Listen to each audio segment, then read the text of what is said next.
Bem-vindos a mais uma edição do Noite Informativa. O antigo presidente da República, Joaquim Chissano, está desde terça-feira passada internado no Hospital Militar de Pretória, na África do Sul, devido a uma infecção gastrointestinal. De acordo com uma nota da Presidência da República, o antigo chefe de Estado teria se sentido mal a caminho da África do Sul quando regressava do Ghana, onde no último sábado foi distinguido com o título de Doutor Honoris Causa pela Universidade de Estudos e Desenvolvimento. A Presidência da República indica que Joaquim Chissano apresenta um quadro clínico estável com tendência a melhorar. Entretanto, o antigo Presidente da República continua hospitalizado por decisão do corpo clínico, a fim de melhor acompanhar a evolução da saúde. O Presidente da República, Filipe Nyusi, está em permanente contacto com o antigo chefe de Estado e acompanha com atenção o seu quadro clínico. E a seguir acompanha os comentários com Sérgio Vieira.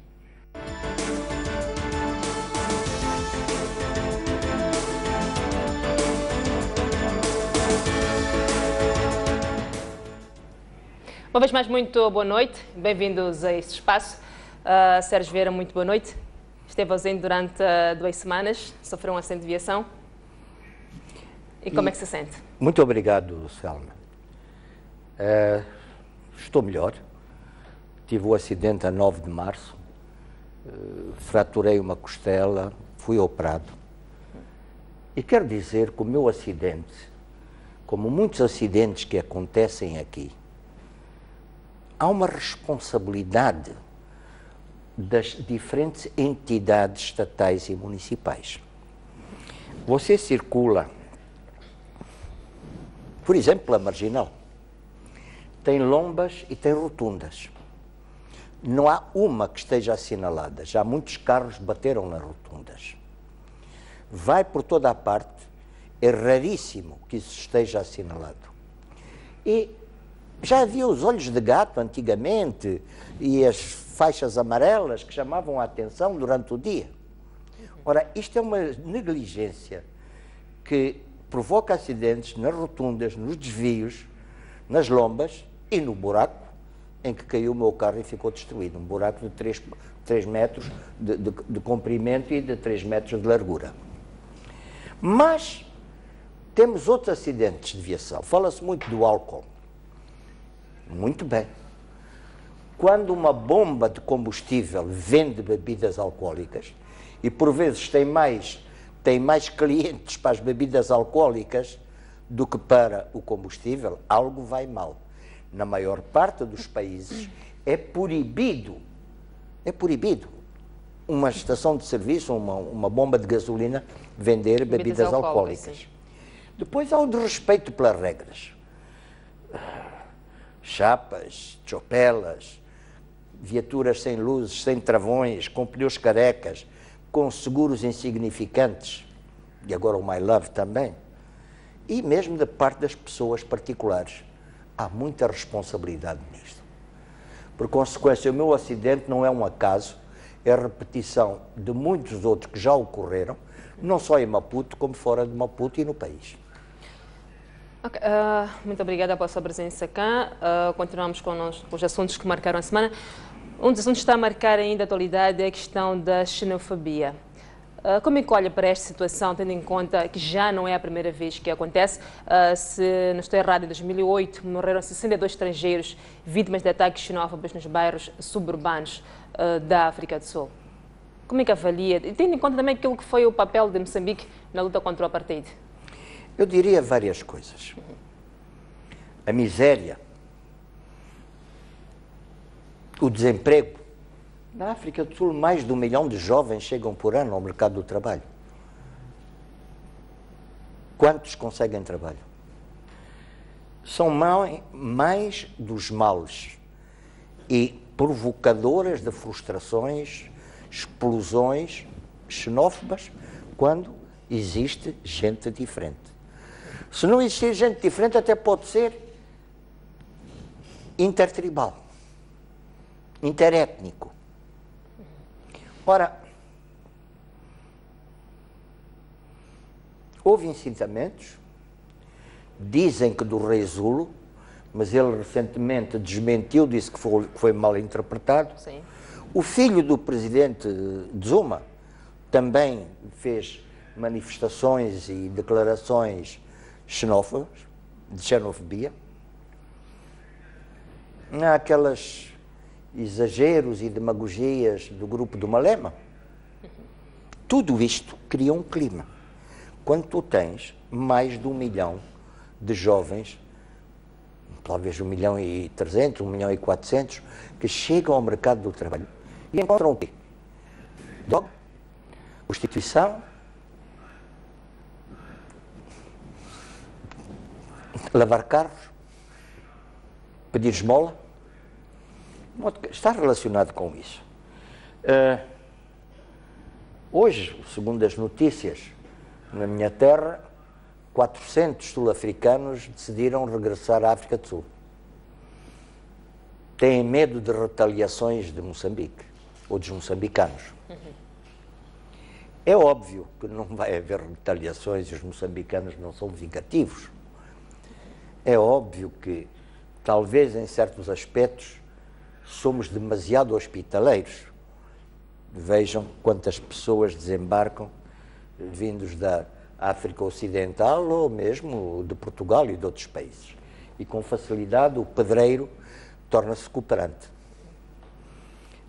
Bom, o que eu quero dizer, nós moçambicanos, o Zimbábue, Angola, a Zâmbia, o Botsuana, durante a época do apartheid, recebemos muitos milhares de refugiados sul-africanos. E tratámos-los como irmãos. Nunca houve discriminação, nunca houve manifestações hostis. E Moçambique e Angola sofreram por causa disso. Bombardeamentos, ataques, grupos armados que eram teleguiados por Pretória. Sofremos isso tudo. Mas não vacilamos. Éramos solidários. Então esta situação não se justifica?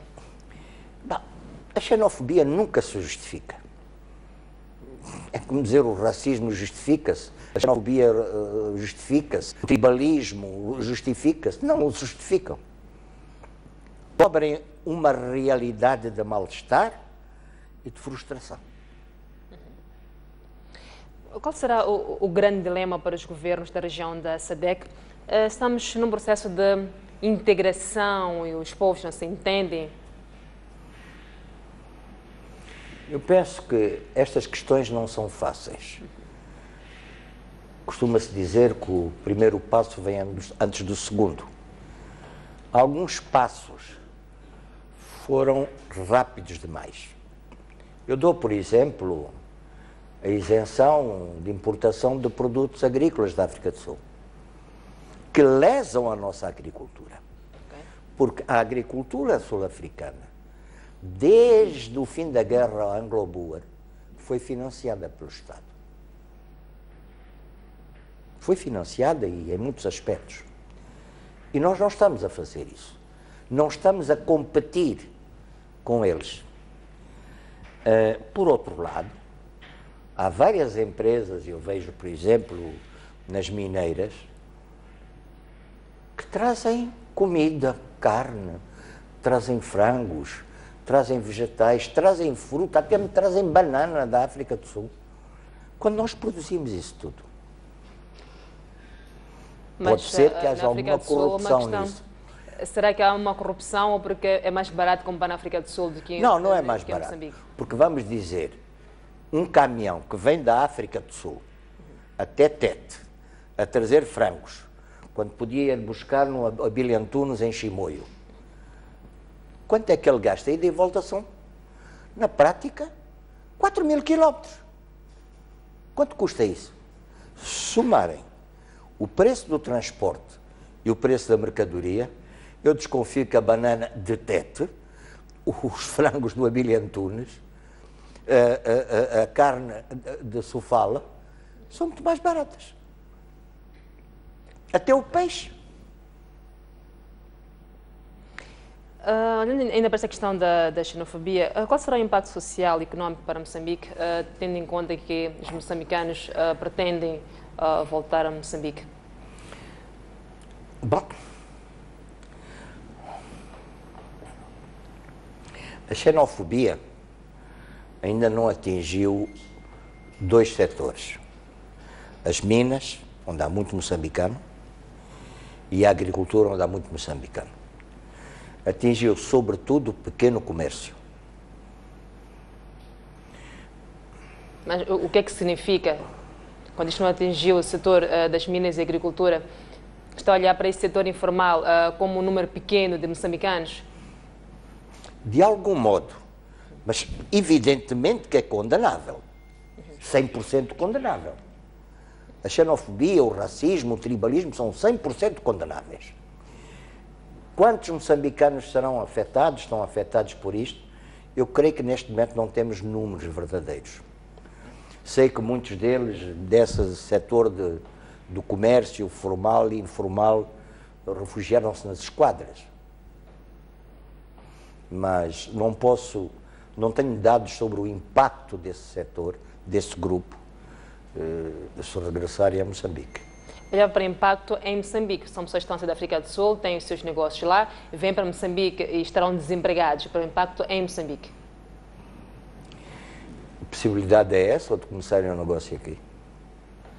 Uma atividade aqui. E devo dizer que uma boa parte das pessoas que estão na África do Sul, moçambicanos,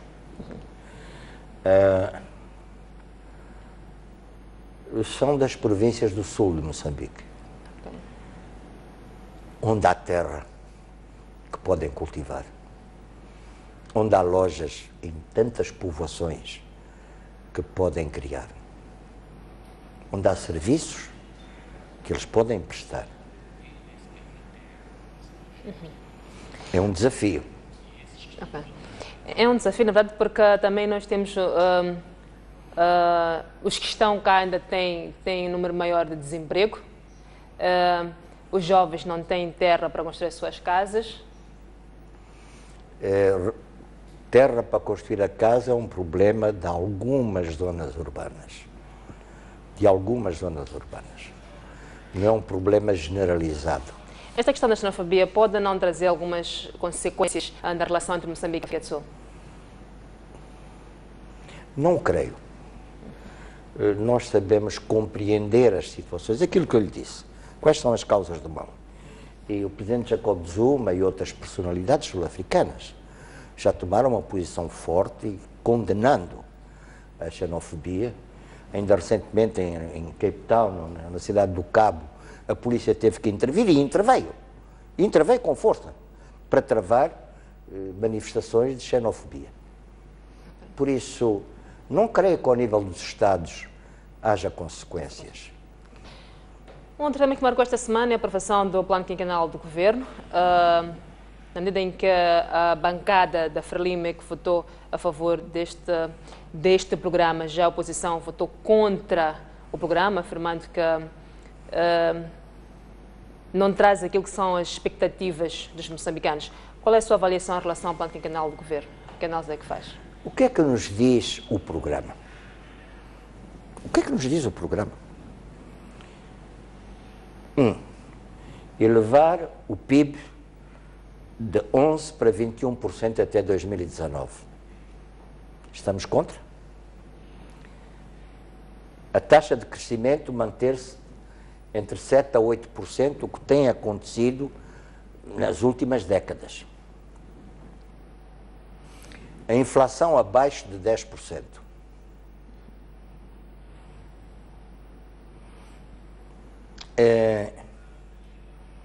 Mais dinheiro para a educação e para a saúde, mais meios para a educação e saúde, para as infraestruturas, estradas, pontes, etc., e menos para as Forças Armadas e para a segurança. É bom, é mau? São interrogações a fazer. As oposições não trouxeram nenhuma alternativa ao programa. Votaram contra por votar, como princípio. Acho que há muitas coisas a corrigir. O Presidente Nussi tomou algumas iniciativas, mas o despesismo é muito grande. temos, creio eu, ministérios a mais para país a menos. Por outro lado, vemos viaturas Mercedes, escoltas. Escoltas fazem parte de uma segurança, não são protocolo. A escolta não define o estatuto de quem vai no carro que está a ser escoltado. Acho que aí podíamos cortar muito no despesismo, podíamos cortar também no tipo de viaturas que se utiliza e começar a, como eu direi, a cortar um pouco na plétora de funcionários que não fazem nada. Chega-se lá, está-se na fila da bicha, ainda não tomei chá. E o que é que eu tenho a ver com isso? É meu problema que você não tomou chá? Depois, para despachar qualquer assunto... Bom, olha, um exemplo. Eu tive esse problema, princípios de dezembro do ano passado. Precisava de renovar a minha carta de condução. Fui tratar disso. Deram-me um papel para eu circular durante 3 meses. Passado esse tempo, eu fui à Anerter perguntar. Ainda não saiu, podemos lhe dar um outro papel para mais 3 meses. E aconteceu com uma pessoa que eu conheço muito bem isso. Eu disse, não, como é? Como é? Um dos diretores estava a passar ali, ouviu-me, veio verificar o que se passava e disse, deixa-me pegar o telefone. Telefonou, disse, olha, a fábrica das cartas de condução está aqui a 10 minutos de distância. E a sua carta de condução já está pronta. Já está pronta. Ora, obviamente que a retenção de uma coisa que está pronta, e deu-me, passado uns 15 ou 20 minutos, já estava ali a minha carta de condução. Com uma pessoa que eu conheço muito bem, agora deram-lhe mais 3 meses. Quer dizer, 6 meses para entregar uma carta de condução. É verdade, acontece com muitos moçambicanos. Olhando ainda para o plano quinquenal... Por isso eu estava a dizer que na plétora de funcionários que temos, creio que devíamos avaliar mais a eficiência de quem está a trabalhar. Okay. Tem que se fazer avaliações. Assim como um professor avalia os alunos, uma empresa avalia os seus trabalhadores e quadros, temos que fazer isso ao nível da função pública. Esses são os aspectos negativos, como está a referir. Há alguma coisa de diferente que o PQG traz? Há pontos positivos que pode citar? Essencialmente diferente, eu direi que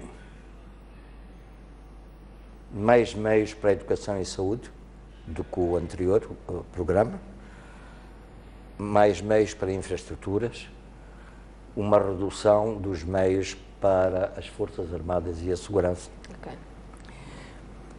Isso são alterações que nós podemos tomar nota. Em termos de desafios, quais são os grandes desafios deste plano quinquenal de governo?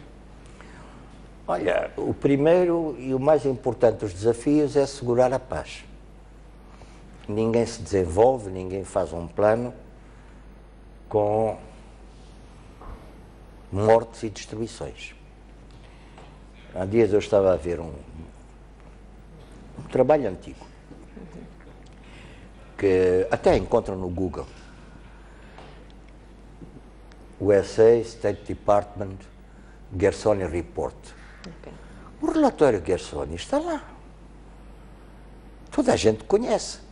Havia interesses políticos de alguns Estados ou de vários Estados em não prestar atenção. Mas aquilo que diz o relatório Gersony, olha, houve mais gente liquidada em Moçambique que em todos os países onde há terrorismo. Ele fala de 1 milhão de mortos. Pega no Boko Haram, Al-Shabaab, todos esses grupos de fanáticos, Exército Islâmico, Estado Islâmico, todos eles juntos, não chegam aos calcanhares desta mortandade.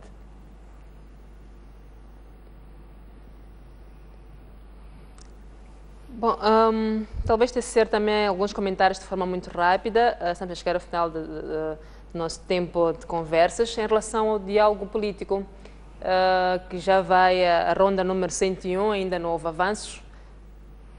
Bom, aqui há dois aspectos. E houve também esta questão dos observadores nacionais, que já quebraram o silêncio e vieram mostrar aqui algum desgaste neste processo. Aqui há algumas questões que eu mencionarei rapidamente. O Presidente Nyusi declarou que nenhum partido tinha um monopólio das boas ideias e tem insistido nesse ponto. E que ele gostaria de, e gosta, e já fez, dialogar com pessoas que diferem das suas ideias, dos seus comentários. Por outro lado, há uma ideia excelente que circula, a despartidarização do Estado. Mas eu não posso, segunda-feira de manhã, falar de despartidarizar o Estado e à tarde querer partidarizar as Forças Armadas. Participar nas Forças Armadas é o serviço militar obrigatório, é o dever de qualquer cidadão ou cidadã, e há outros que ingressam na carreira, mas não ingressam na carreira com o cartão de um partido. Temos isso também, já temos isso nas Forças Armadas, já temos isso no corpo diplomático moçambicano. De modo que a Mochin está a terminar o mandato, sim, já prorrogou, mas até hoje, nestes meses em que só esteve a ganhar, ou a perder tempo, ainda não lhes deram meio nome. O que é que se passa? Falou-se da autarcização das províncias. É uma aberração. A autarquia é o governo dos vizinhos. É como um condomínio, em que estão as pessoas e elas governam, veem os seus problemas, procuram resolver os seus problemas, procuram apresentar isso às entidades competentes e às vezes elas próprias contribuem para resolver num condomínio e fazem isso. Ora, acontece que de repente vemos uma autarcização das províncias, uma proposta, que inclusivamente retira poderes que já existem nos municípios e, mais grave, declara que os tais conselhos provinciais e presidentes do Conselho Provincial não obedecem à Assembleia da República. Nos Estados Federais, quem não obedece ao Congresso dos Estados Unidos?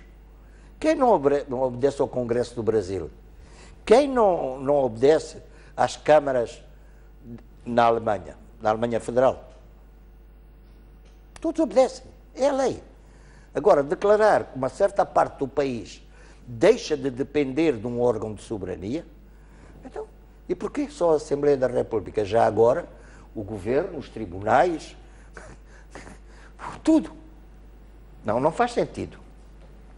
Agora, eu direi que um dos grandes argumentos é a ameaça de guerra ou de conflito. Bom, você vai pela rua, alguém aponta-lhe uma arma, dê-me o seu colar, dê-me os seus brincos, dê-me a sua carteira, dê-me o telemóvel. Você faz. Mas há os momentos em que as pessoas reagem e dizem, eu não dou, e eu reajo. Não sei o que dizer, senão que este diálogo já tem mais de 100 rondas, não é? Sim. Já tem mais de 100 rondas. Sim, sim. Um pouco mais de 100 rondas. Não está a adiantar, porque a parte que requereu o diálogo desde que foi aprovada a lei eleitoral, não está a obedecer às normas de sensatez, de lógica e de apresentar questões concretas. Okay. Sérgio Vieira, muito obrigada por ter estado cá. Uma vez mais, esperamos na quinta-feira, 2 vezes por mês, quinzenalmente, não é, Sérgio Vieira? Veremos.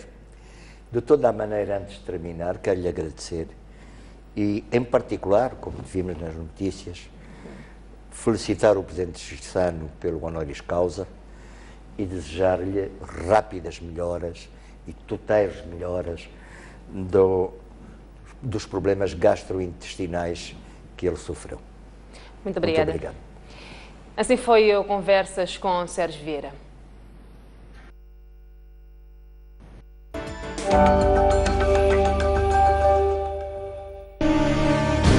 Cerca de 4 milhões de pessoas convergem na cidade de Maputo por dia. Mais de 130 mil viaturas. Vivendas e jardins cedem espaço às grandes construções. Passeios transformados em parques de estacionamento. Pressão urbana na cidade de Maputo.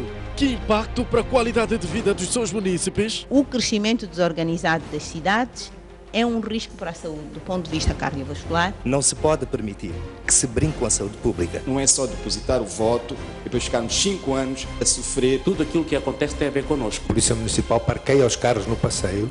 Eu já ouvi um vereador dizer às pessoas para parquear os carros no passeio. Na rádio, um vereador. Há esta pressão resultante de guerras e calamidades naturais. Considera haver condições para o município lidar com esta situação? Está na hora de começarmos a deixar o argumento da guerra. Podemos continuar a falar das calamidades. Temos que reconhecer que, em certa medida, nós próprios é que as provocamos. O Conselho Municipal tem de deixar de ser uma instituição de beneficência e apoio à malandragem. É preciso começar-se rapidamente a descentralizar os serviços. Até que ponto o Conselho Municipal aceita a colaboração do munícipe de grupos? Neste país todos têm opinião, mas para fazer é muito difícil.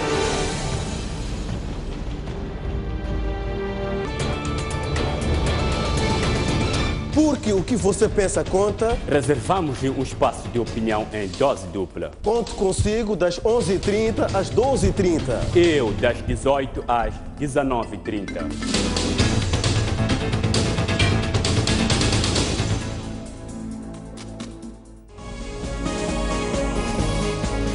Na próxima edição do programa MOSEF estaremos a debater o tema da participação do empresariado nacional no setor energético. O país está a ir com visões imediatistas e nós estamos a programar o crescimento do país. A vizinha África do Sul é um exemplo negativo disto. Qual é o espaço que existe para as empresas nacionais? É preciso identificar quais são os pequenos serviços e bens que podem e devem ser contratados localmente. Connosco em estúdio estarão o Dr. Salimo Abdullah, PCA do Grupo Intelec e membro da Comissão de Honra do MOSEF, e a Dra. Liliana Catoja, diretora coordenadora da área de crédito do Millennium BIM. Aqui na STV. O que faz a STV Notícias, um canal de eleição, é que lhe permite acesso à informação durante as 24 horas do dia.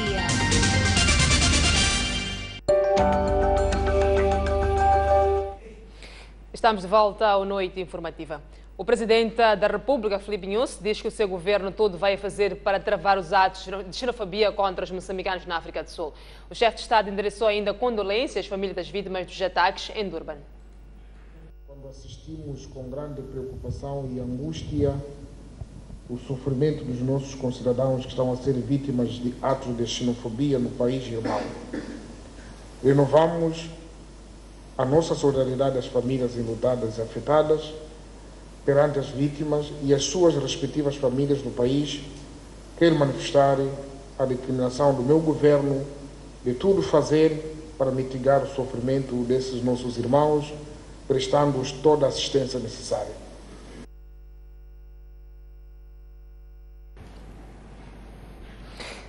O governo enviou para Durban o vice-ministro do Interior para orientar a equipa nacional que presta assistência aos moçambicanos que fogem da violência xenófoba naquela cidade sul-africana. A informação foi revelada na noite desta quinta-feira pelo ministro dos Negócios Estrangeiros e Cooperação por mandato expresso do Presidente da República. O governo reforçou os seus contactos com as autoridades sul-africanas.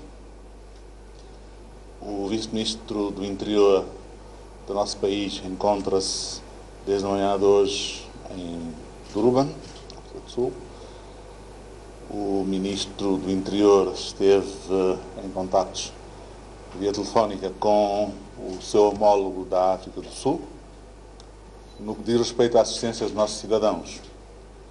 Para além dos centros a que eu me referi ontem, nomeadamente Sipingo e Chatsworth, temos um novo centro, o Greenwood Park, com cerca de 200 compatriotas nossos. Ontem eu teria dito que cerca de 100 pessoas desejavam regressar. Esse número tem vindo a crescer face à gravidade da situação, chegando neste momento, ultrapassando neste momento os 200. Destes temos 90 já a caminho de Maputo, via Suazilândia, e para tornar o processo mais fluido, mais expedito, acionamos a Embaixada na Suazilândia para facilitar o trânsito desses autocarros. É importante que, mais uma vez, sem abdicarmos do direito à indignação, que nos assiste por inteiro, que garantamos que esse direito seja exercido sem recurso à violência. A justiça pelas próprias mãos não costuma dar os resultados que desejamos. Isto é, não resolve os problemas, tende a agravá-los. Portanto, fica aqui o apelo no sentido de nós, moçambicanos, quer lá, quer cá, sabermos estar à altura dos acontecimentos. Confirmo, sim, que em Tete e em Inhambane surgiram situações, mas são situações controladas. Em Tete terá havido hoje alguma movimentação da população, mas sem consequências para os trabalhadores sul-africanos. De qualquer modo, consta-nos que eles preferiram ser evacuados e esperarem pelo acalmar da situação num local, sob o ponto de vista deles, mais seguro. Em Inhambane, um pouco mais de 180 trabalhadores terão deparado com situações que os assustaram, mas não houve quaisquer consequências, quaisquer danos humanos. Tanto assim é que, após uma conversa que os confortou, mantêm-se na zona e prontos para trabalhar. Aproximadamente 1000 moçambicanos estão deslocados a viver em centros de acomodação em Durban, na África do Sul, por causa da violência xenófoba que tende a ganhar espaço naquela cidade. A cada dia a situação tende-se a agravar aqui na cidade de Durban.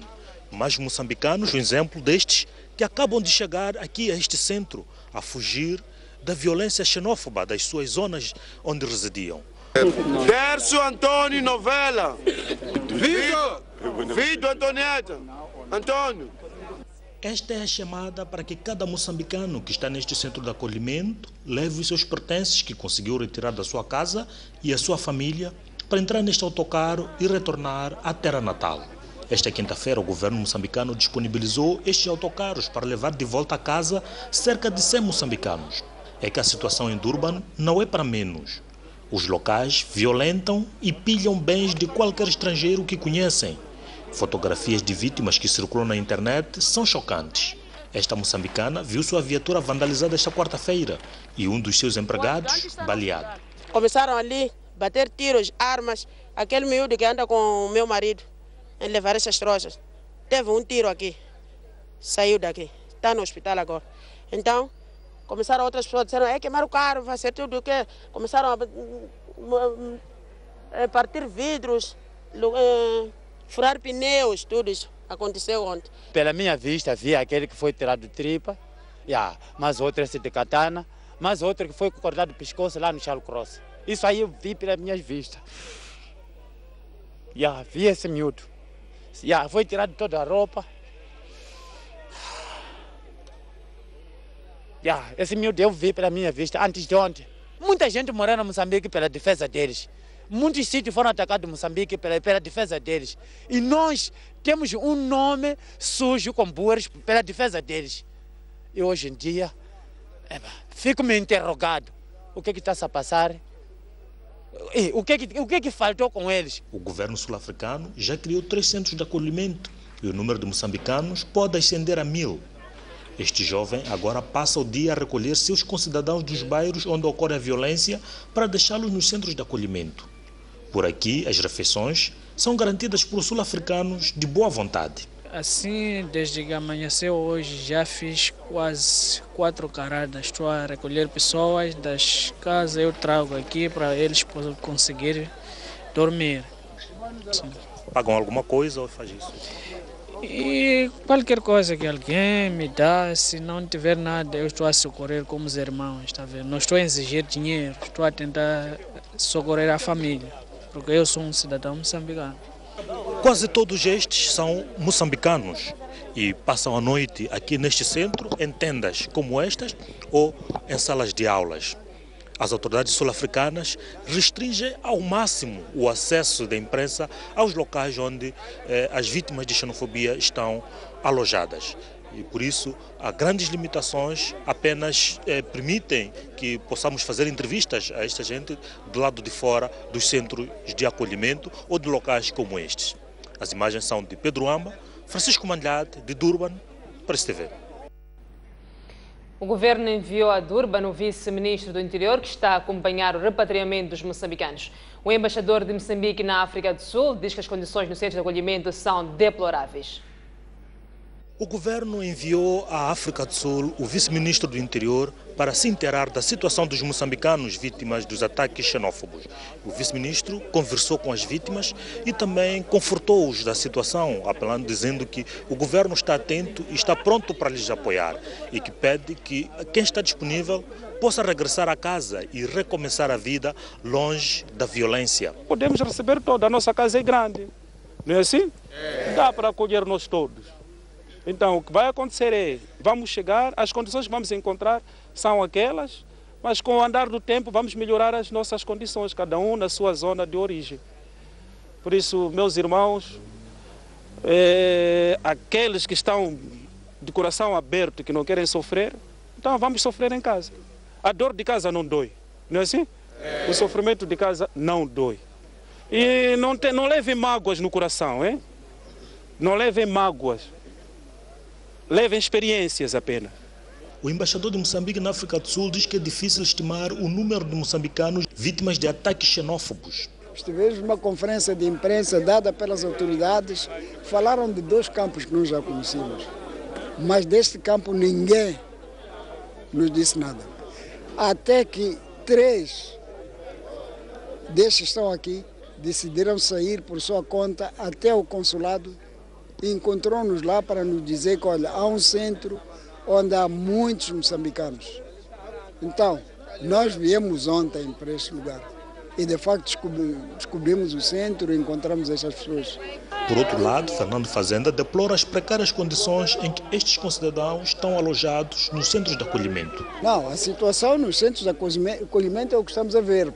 Está a chover, está frio, muitos deles nem têm manta, dormem no chão, então a situação de facto é degradante. Agora, nas zonas de onde vem, nem vale a pena falar porque nem podem pôr os pés de novo lá.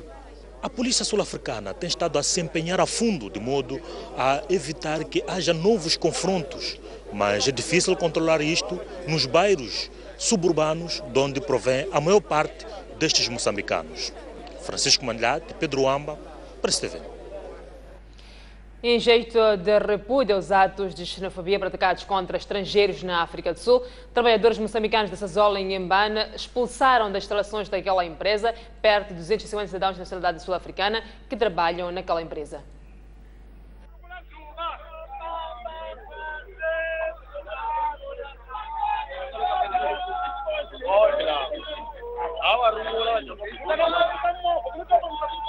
Estas imagens amadoras retratam o cenário vivido ao longo das primeiras horas desta quinta-feira nas instalações da multinacional Sasol, no distrito de Inhassoro, em Inhambane. Trabalhadores do lado moçambicano daquela empresa exigem o repatriamento imediato dos seus colegas de nacionalidade sul-africana e querem que estes nunca mais retornem ao país, uma medida vista como forma de retalhar os atos de xenofobia praticados contra estrangeiros na África do Sul.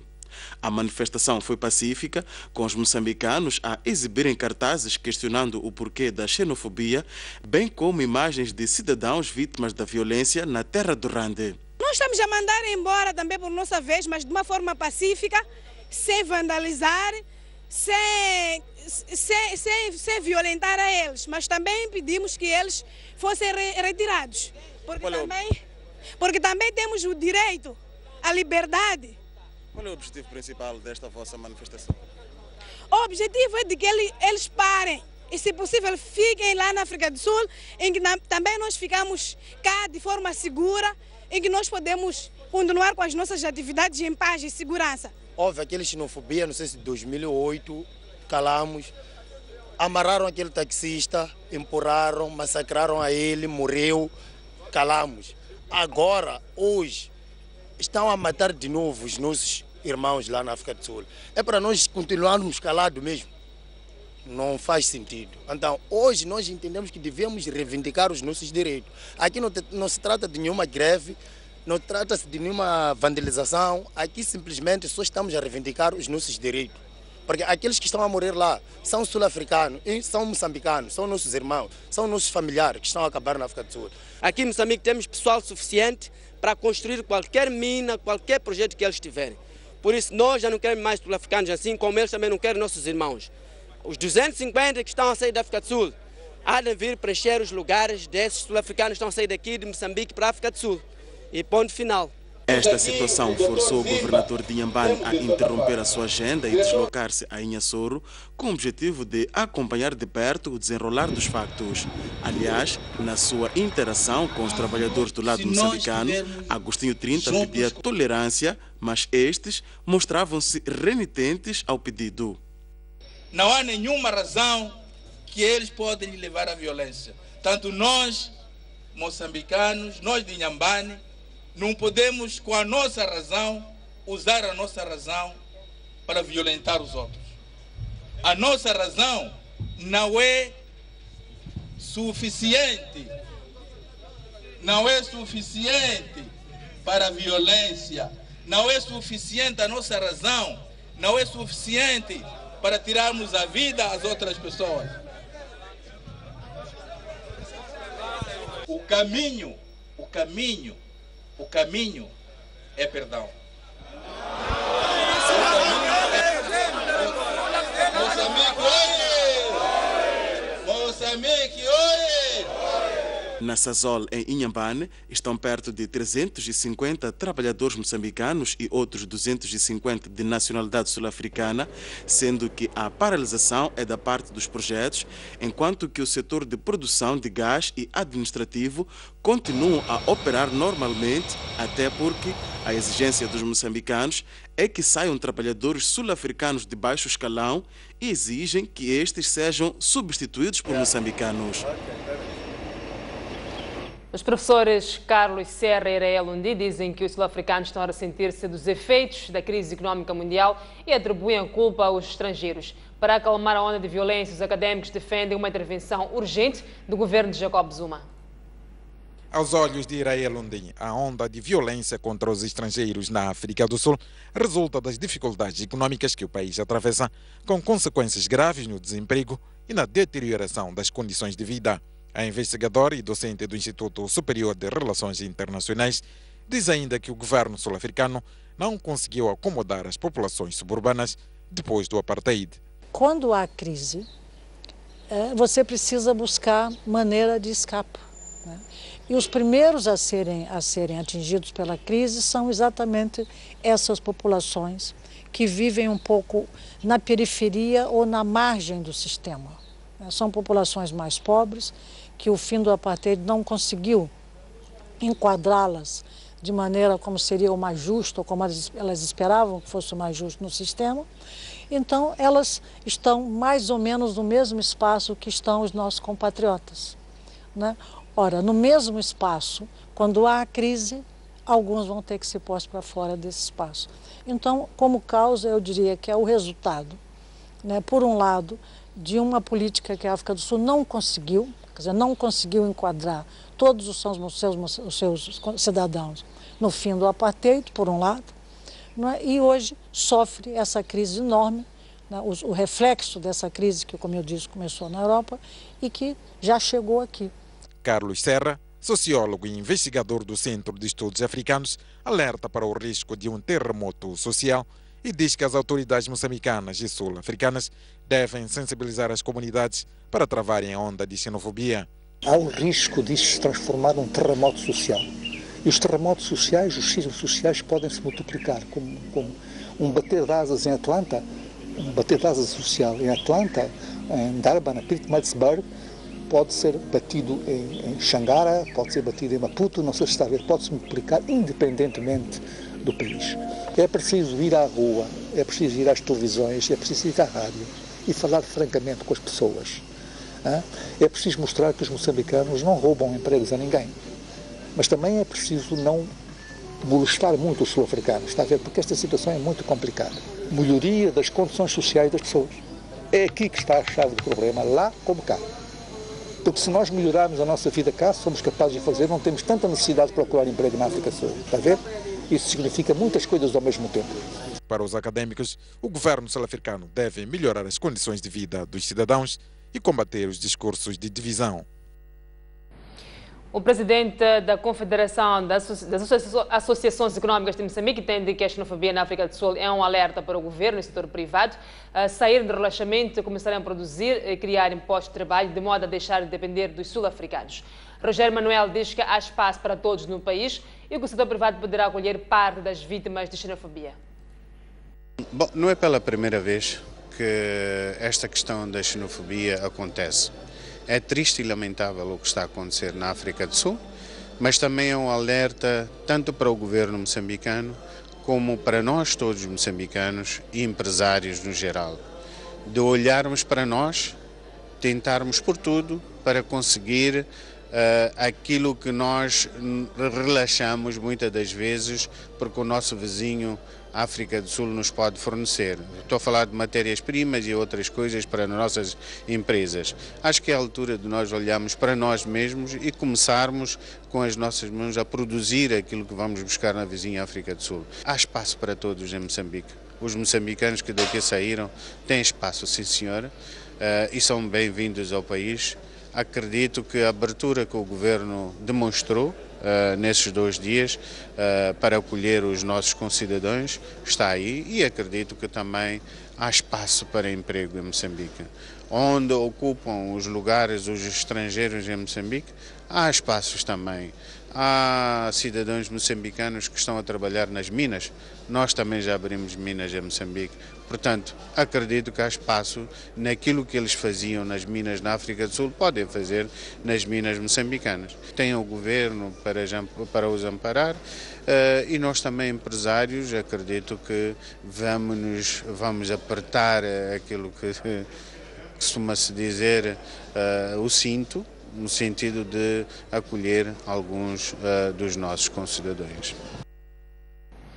O governo aprovou esta terça-feira o aumento do salário na função pública. As 6 categorias inferiores têm um aumento de 10%, sendo que as superiores, incluindo as funções de chefia, têm um reajuste de apenas 5%. A decisão foi tomada na sessão do Conselho de Ministros de terça-feira, mas só foi divulgada esta quinta-feira pela ministra da Administração Estatal e Função Pública. o governo decidiu aumentar em 10% o salário dos professores primários, técnicos especializados de saúde, assistentes técnicos, auxiliares técnicos de saúde e guardas da polícia. Outras funções do Estado têm um aumento de 5%, nomeadamente as funções de direção, chefia e confiança e restantes carreiras e categorias profissionais em vigor na função pública. Os novos salários passam a vigorar a partir deste mês.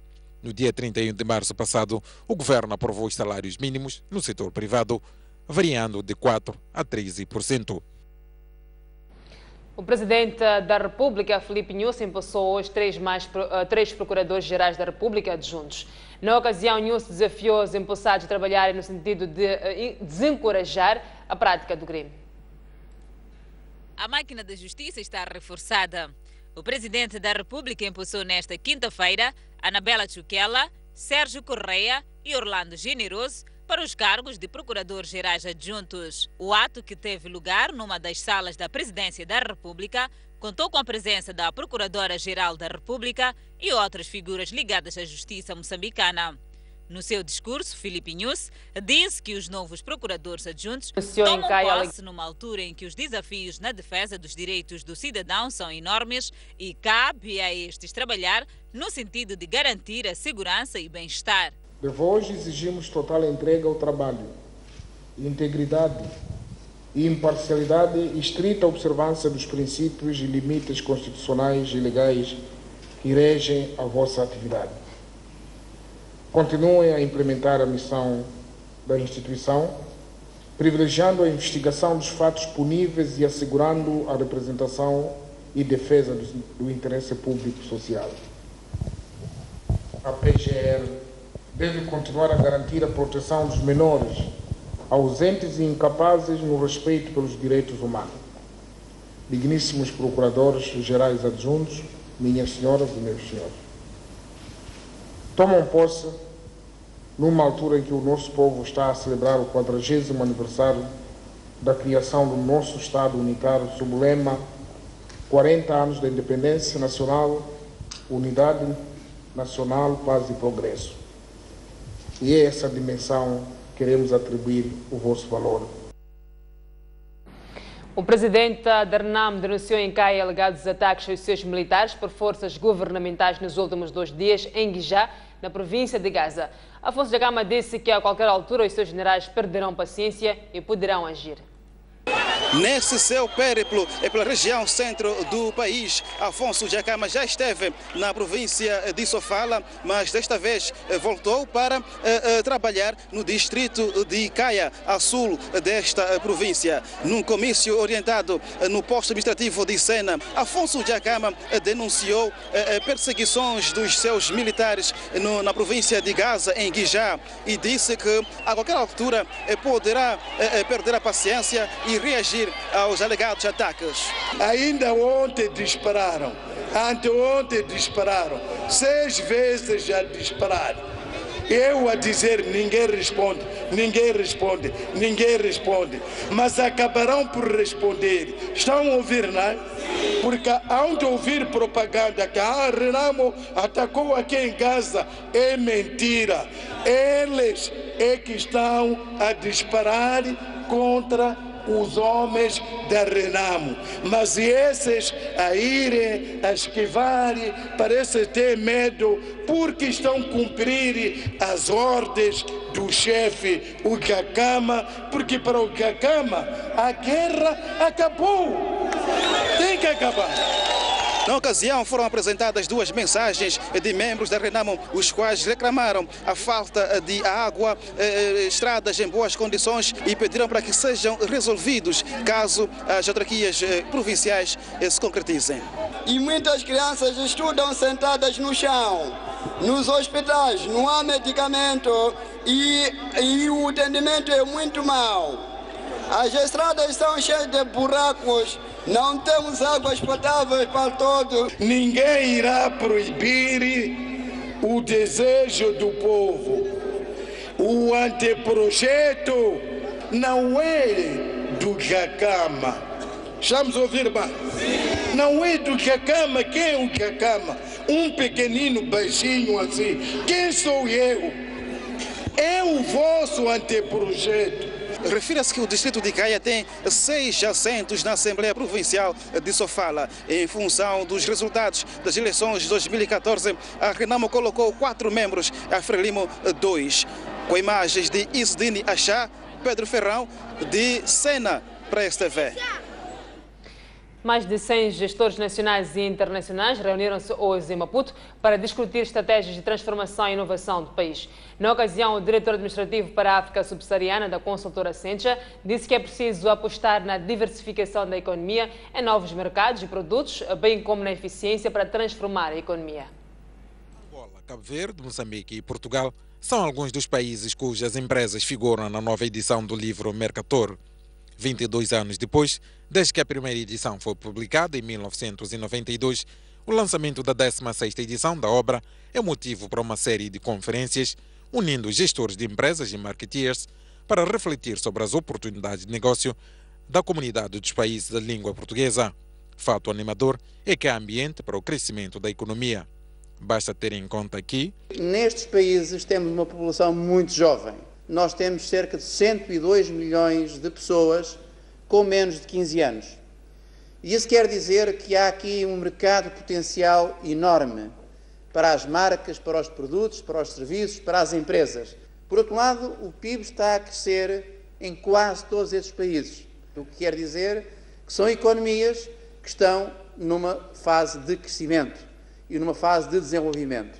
E isto são oportunidades. Todavia, apesar do valor econômico cada vez mais crescente da língua portuguesa, para a internacionalização das empresas lusófonas, há que se fazer uma seleção assertiva de parcerias locais, a standardização ou adaptação às políticas e às culturas nacionais. Para o enfrentamento destes desafios, o professor Pedro Dionísio sugere que podemos pensar global na perspectiva de termos uma visão de querermos ir mais longe, poder estar uma presença em vários países, mas depois temos que respeitar as culturas locais. Além do mais, como realça Pedro Sousa, a standardização de políticas é algo que hoje não conseguiremos fugir num mundo globalizado. Muitas vezes copiam as melhores práticas, porque elas são replicáveis, são já experimentadas, e isso leva a que, se calhar, alguns de nós, em muitos países diferentes pelo mundo, venham a adotar experiências que já aconteceram noutros mercados. E saímos para mais um intervalo, voltamos a seguir com mais informação.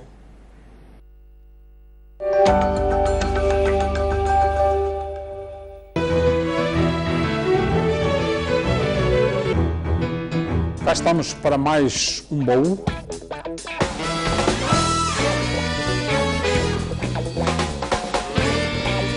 O meu espaço para o boxe era o Mazangalé. No grupo de trabalho era a cumplicidade que havia. A escola é que nos leva para os clubes.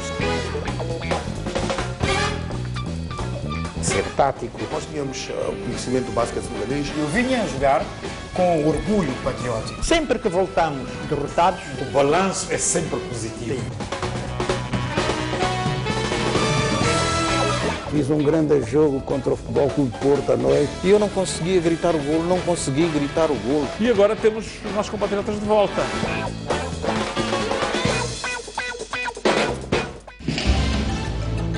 Um lugar onde a natureza fala mais alto.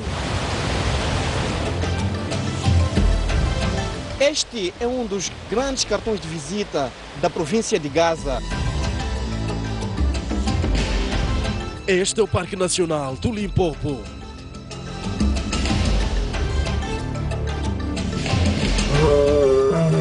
Devo confessar que estou com medo.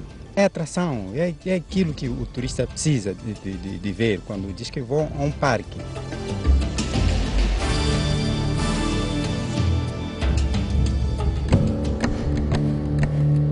O dilema da população retirada do parque, que denuncia a má qualidade das casas construídas.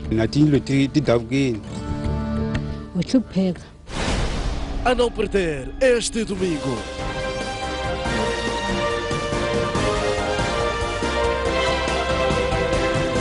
O que faz a STV Notícias, um canal de eleição, é que lhe permite acesso à informação durante as 24 horas do dia.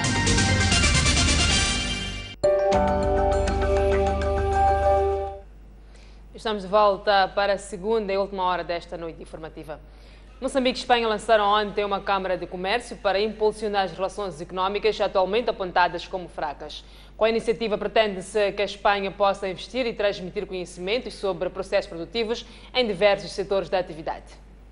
A Câmara de Comércio Moçambique-Espanha foi lançada ontem na Embaixada daquele país, em Moçambique, na presença de empresários dos dois países representados pelo Vice-Ministro da Indústria e Comércio, Omar Mita, e pelo Secretário do Estado e Cooperação Internacional de Espanha, Jesus Garcia. Aqui vejo vantagens nisto, não é? Vejo, portanto, um país mais desenvolvido, com know-how, com capital, com tecnologia, e Moçambique numa rampa de lançamento, com uma taxa de crescimento de cerca de 7%, deficitário em termos de investimentos, deficitário em termos de poupança, aliás, e, portanto, o que significa que esta parceria e com o lançamento desta Câmara de Comércio ficará cada vez mais consolidada, e é nosso desejo, e nós como Governo vamos apoiar estas iniciativas sempre que nós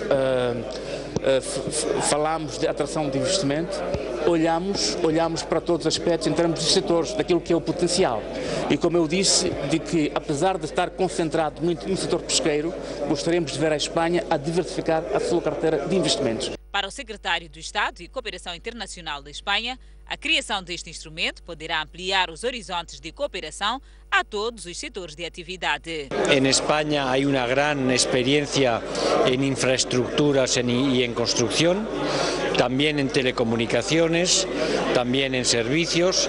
El turismo es muy importante en España y yo creo que sería un elemento muy importante para el desarrollo de Mozambique, un país tan hermoso, con naturaleza, con playas, con cultura como es Mozambique, y tendríamos una oportunidad grande de trabajar en estos sectores. Segundo o embaixador da Espanha, Santiago Miralles, a balança comercial bilateral é muito favorável a Moçambique por causa das exportações de alumínio e de produtos pesqueiros.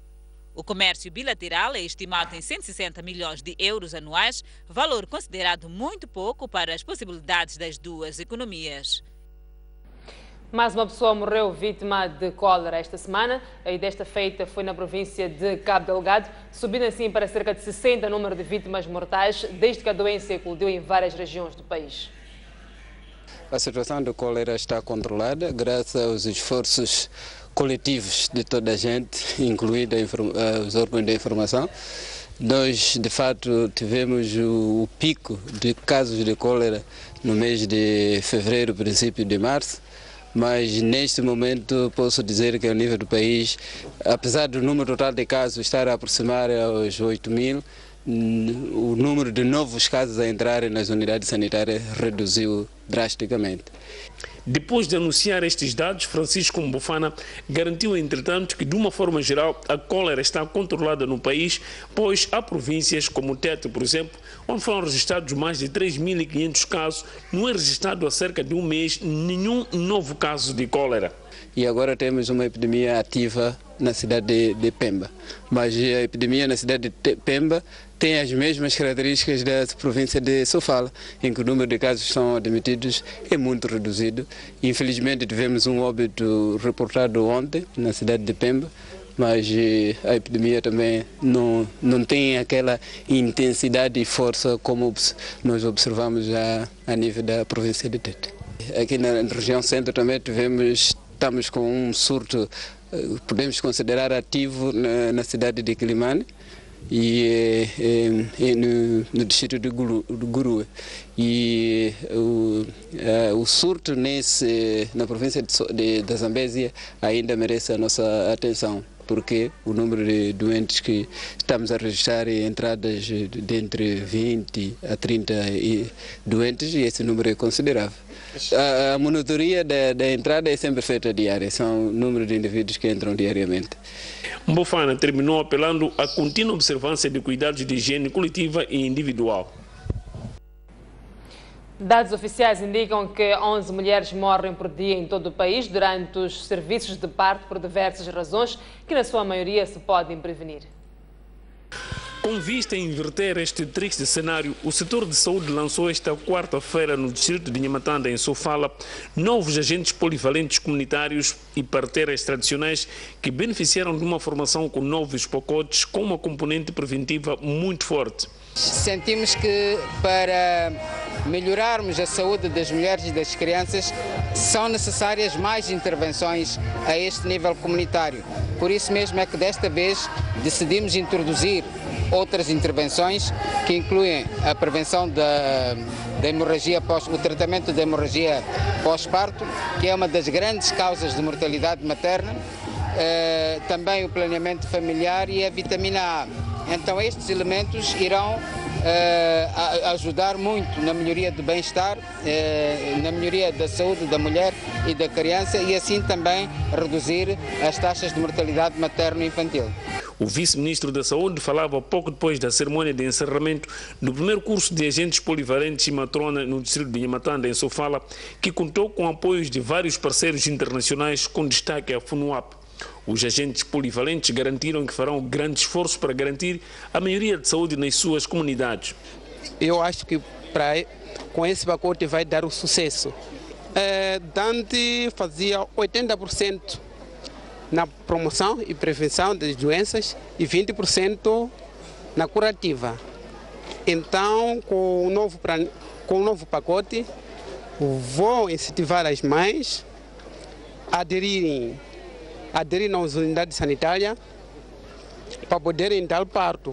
Se caso acontecer na comunidade o parto, então lá está a matrona a ajudar aquelas mães para evitar a morte materna na comunidade.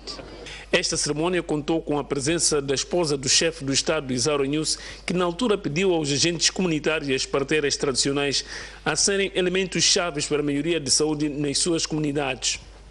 De forma particular, para as nossas parteiras tradicionais, agradeço que acompanhem todas as mulheres grávidas da vossa comunidade para o parto na maternidade. Encorajo aos agentes polivalentes alimentares e as parteiras tradicionais a continuarem a ser agentes de mudança, a manter o espírito de entrega que sempre caracterizou, a estabelecer uma postura digna direcionada a uma assistência inclusiva, participativa e humanizada. De vós, esperamos apenas bons resultados. Foram no total colocados nas várias comunidades dos 13 distritos da província de Sofala 107 agentes comunitários polivalentes e parteiras tradicionais. Atualmente estão em formação noutras províncias do país diversos agentes comunitários polivalentes. Foi encontrado sem vida na localidade de Honde, distrito de Barwe, o corpo do taxista que foi sequestrado na noite da última quinta-feira na cidade de Chimoio.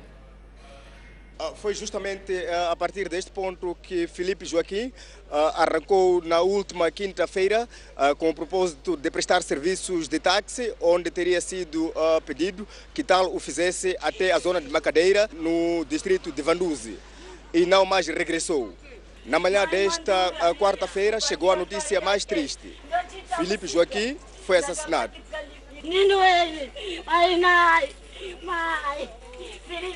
É muito triste, até aqui eu também estou a sentir, já que sou também taxista aqui na praça. Isso aí é triste, porque não tem 2 meses depois de acontecer o mesmo caso. E desta vez é desta maneira, caiu nesta casa. Quem sabe que um dia pode cair também para mim. É muito doloroso. Assim, nem para trabalhar estamos com medo, nem temos força, porque isso aí está a ser frequentemente. Esta é a casa do finado, ou seja, onde o finado vivia, e conforme se pode depreender por estas imagens, o ambiente é mesmo de consternação. A vítima, segundo informações que a família teve acesso junto dos populares de Honde, foi encontrada sem vida, queimada e abandonada numa machamba, tendo sido enterrado naquela mesma machamba.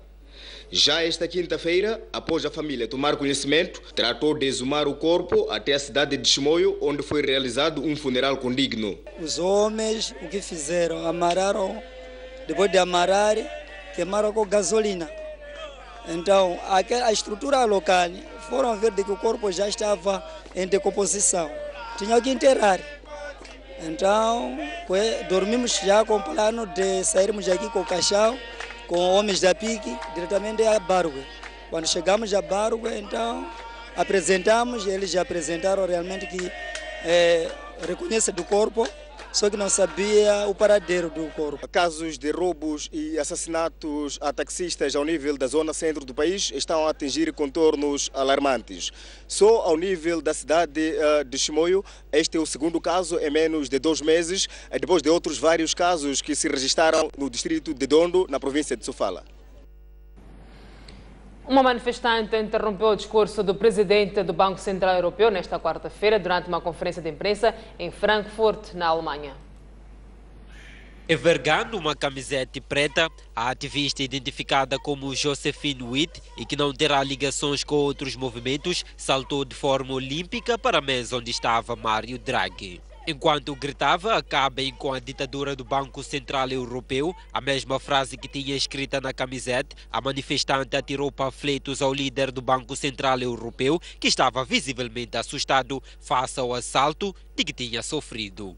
Resolvida a situação, o presidente do Banco Central Europeu retomou a conferência de imprensa e a rapariga já reivindica o assalto no Twitter e diz ser uma ativista protestante freelancer. O Banco Central Europeu, com sede em Frankfurt, na Alemanha, é responsável pela gestão do euro, a moeda única da União Europeia, bem como por assegurar a estabilidade dos preços na região. A instituição bancária é igualmente responsável pela definição e execução da política econômica e monetária da União Europeia. A reunião da diplomacia do G7 na Alemanha, marcada por protestos nas ruas. A situação no leste da Ucrânia dominou o primeiro dia do encontro no norte daquele país. O objetivo da reunião é preparar a cimeira do G7, agendada para início de junho em Bavária. O chefe da diplomacia alemã, Frank Walter, refere que o mundo confronta-se com inúmeros conflitos armados, estados falhados, ameaças terroristas e sofrimento humano. Por isso precisam de juntar esforços enquanto governos e utilizar os dispositivos políticos e diplomáticos de cooperação para ultrapassar os problemas e trabalhar para a paz. Longe das salas de reunião, nas ruas, as tensões eram visíveis. A polícia efetuou várias detenções entre os cerca de 1.800 manifestantes que desfilaram pelas ruas daquela cidade portuária, empunhando cartazes com palavras de ordem contra o capitalismo. As autoridades alemãs mobilizaram cerca de 3.500 polícias para a cidade numa tentativa de evitar a repetição da violência que marcou a abertura da nova sede do Banco Central Europeu em Frankfurt no passado mês de março. O antigo presidente da República, Joaquim Chissano, está desde terça-feira passada internado no Hospital Militar de Pretória, na África do Sul, devido a uma infecção gastrointestinal. De acordo com uma nota da Presidência da República, o antigo chefe de Estado teria se sentido mal a caminho da África do Sul quando regressava do Ghana, onde no último sábado foi distinguido com o título de doutor honoris causa pela Universidade de Estudos e Desenvolvimento. A Presidência da República indica ainda que Joaquim Chissano apresenta um quadro clínico estável com tendência a melhorar. Entretanto, o antigo presidente da República continua hospitalizado por decisão do corpo clínico a fim de melhor acompanhar a evolução da saúde. O presidente da República, Filipe Nyusi, está em permanente contacto com o antigo chefe de Estado e acompanha com atenção o seu quadro clínico. O presidente da República, Filipe Nyusi, diz que o seu governo tudo vai fazer para travar os atos de xenofobia contra os moçambicanos na África do Sul. O chefe de Estado endereçou ainda condolências às famílias das vítimas dos ataques em Durban. Quando assistimos com grande preocupação e angústia o sofrimento dos nossos concidadãos que estão a ser vítimas de atos de xenofobia no país irmão, renovamos a nossa solidariedade às famílias enlutadas e afetadas perante as vítimas e as suas respectivas famílias do país. Quero manifestar a determinação do meu governo de tudo fazer para mitigar o sofrimento desses nossos irmãos, prestando-os toda a assistência necessária. O governo enviou para Durban o vice-ministro do Interior para orientar a equipa nacional que presta assistência aos moçambicanos que fogem da violência xenófoba naquela cidade sul-africana. A informação foi revelada na noite desta quinta-feira pelo ministro dos Negócios Estrangeiros e Cooperação por mandato expresso do presidente da República. O governo reforçou os seus contactos com as autoridades sul-africanas. O vice-ministro do Interior do nosso país encontra-se desde a manhã de hoje em Durban, África do Sul. O Ministro do Interior esteve em contactos via telefónica com o seu homólogo da África do Sul, no que diz respeito à assistência dos nossos cidadãos. Para além dos centros a que eu me referi ontem, nomeadamente Sipingo e Chatsworth, temos um novo centro, Greenwood Park, com cerca de 200 compatriotas nossos. Ontem eu teria dito que cerca de 100 pessoas desejavam regressar. Esse número tem vindo a crescer face à gravidade da situação, chegando neste momento, ultrapassando neste momento os 200. Destes temos 90 já a caminho de Maputo, via Suazilândia, e para tornar o processo mais fluido, mais expedito, acionamos a Embaixada na Suazilândia para facilitar o trânsito desses autocarros. É importante que, mais uma vez, sem abdicarmos do direito à indignação, que nos assiste por inteiro, que garantamos que esse direito seja exercido sem recurso à violência. A justiça pelas próprias mãos não costuma dar os resultados que desejamos. Isto é, não resolve os problemas, tende a agravá-los. Portanto, fica aqui o apelo no sentido de nós, moçambicanos, quer lá, quer cá, sabermos estar à altura dos acontecimentos. Confirmo, sim, que em Tete e em Inhambane surgiram situações, mas são situações controladas. Em Tete terá havido hoje alguma movimentação da população, mas sem consequências para os trabalhadores sul-africanos. De qualquer modo, consta-nos que eles preferiram ser evacuados e esperarem pelo acalmar da situação num local, sob o ponto de vista deles, mais seguro. Em Inhambane, um pouco mais de 180 trabalhadores terão deparado com situações que os assustaram, mas não houve quaisquer consequências, quaisquer danos humanos. Tanto assim é que, após uma conversa que os confortou, mantêm-se na zona e prontos para trabalhar. Aproximadamente 1000 moçambicanos estão deslocados e a viver em centros de acomodação em Durban, na vizinha África do Sul, por causa da violência xenófoba que tende a ganhar espaço naquela cidade. A cada dia a situação tende-se a agravar aqui na cidade de Durban. Mais moçambicanos, um exemplo destes, que acabam de chegar aqui a este centro a fugir da violência xenófoba das suas zonas onde residiam. Terço Antônio Novela.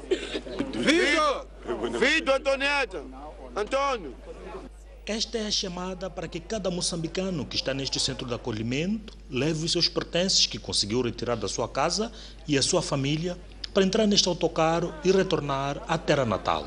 Esta quinta-feira, o governo moçambicano disponibilizou estes autocarros para levar de volta a casa cerca de 100 moçambicanos. É que a situação em Durban não é para menos. Os locais violentam e pilham bens de qualquer estrangeiro que conhecem. Fotografias de vítimas que circulam na internet são chocantes. Esta moçambicana viu sua viatura vandalizada esta quarta-feira e um dos seus empregados baleado. Começaram ali a bater tiros, armas. Aquele miúdo que anda com o meu marido em levar essas trouxas. Teve um tiro aqui, saiu daqui, está no hospital agora. Então, começaram outras pessoas, disseram, queimar o carro, vai ser tudo o que. Começaram a partir vidros, furar pneus, tudo isso aconteceu ontem. Pela minha vista, vi aquele que foi tirado de tripa, mas outro esse de katana, mas outro que foi cortado do pescoço lá no Charles Cross. Isso aí eu vi pelas minhas vistas. Vi esse miúdo. Foi tirado toda a roupa.